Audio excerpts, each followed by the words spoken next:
Hi friends, இன்றைக்கி என்ன பார்க்க போகிறோன்னா பொரிச்ச குழம்பு தாங்க பார்க்க போகிறோம். அதுக்கு பொரிச்ச குழம்புக்கு முக்கியமாக புளி சேர்க்கக்கூடாது.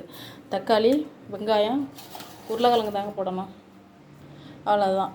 சோம்பு போட்டு தாளித்து நம்ம குழம்ப இறக்க வேண்டியதான். வாங்க கிச்சன் போகலாம்.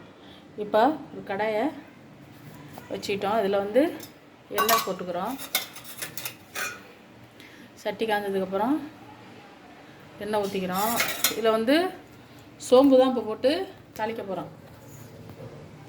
சோம்பு போட்டுக்கலாம்.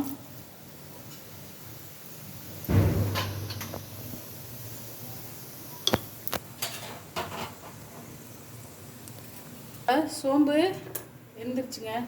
இப்போ வெங்காயத்தை போட்டுக்கலாம்.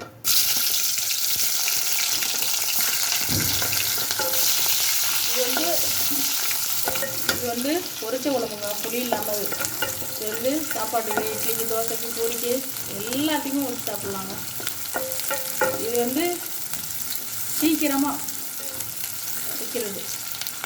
இதில் தக்காளியும் போட்டுக்கலாம்.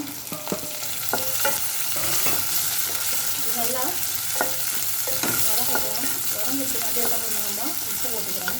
கொஞ்சோண்டு உப்பு போட்டுக்கிறோம். வதங்கட்டும். கருவேப்பிலை போட்டுக்கிறோம்.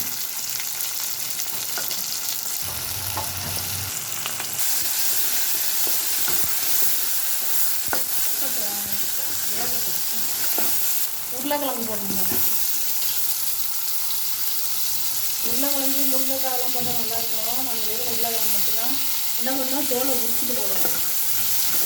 தோலை சீவிட்டு போடணும். அப்போ தான் இந்த குழம்புக்கு நல்லாயிருக்கும்.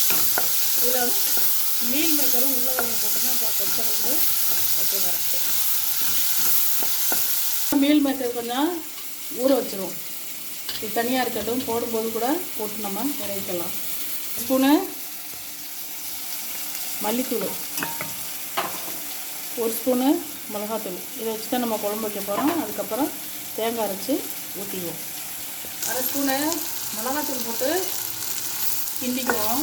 அப்போ தான் குழம்பு கொதிச்சு வரையில் எண்ணெய் மேலே திறந்து வரும். நல்லாயிருக்கும். தக்காளி வெங்காயம்லாம் வதங்கிடுச்சுங்க. இப்போ குழம்பு கரைச்சி ஊற்றிக்கலாம்.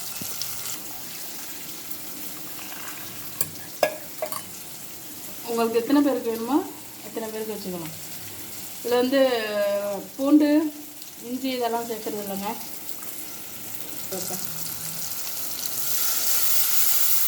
அதில் பட்டை போட்டு தாளிக்கலாம், நல்லாயிருக்கும். கரம் மசாலா பொடி சேர்ப்பேங்க.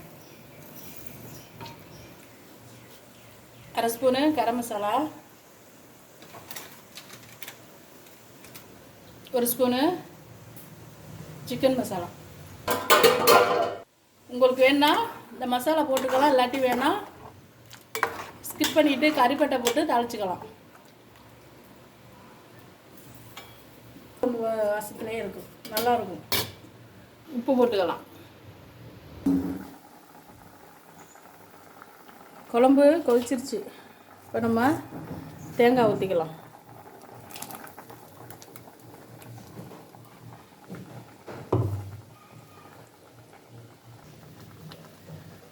குழம்பு ஊற்றியாச்சு. இப்போ எந்த ஸ்டேஜில் என்ன பண்ணணுமோ மீல் மேக்கர் அள்ளி போட்டுக்க வேண்டியது. இதில் முருங்கைக்காய் போட்டுக்கலாம். உருளைக்கிழங்கு, முருங்கைக்காய் ரெண்டும் தாங்க போடணும். நல்லாயிருக்கும். மீல் மேக்கர் போட்டுக்கலாம். தந்தா ஊற வச்சுருக்கேன். அதை நல்லா புளிஞ்சு விட்டு அள்ளி போடணும். நல்லா ஊறினதுக்கப்புறம் நல்லாயிருக்கும்.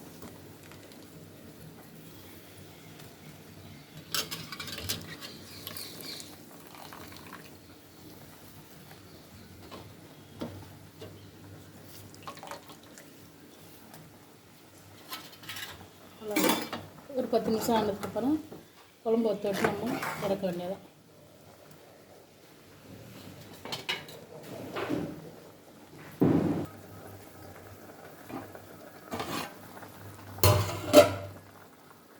அவ்வளோதாங்க, பொரிச்ச குழம்பு ரெடி. அவ்வளோதான், ரெடி ஆகிடுச்சு.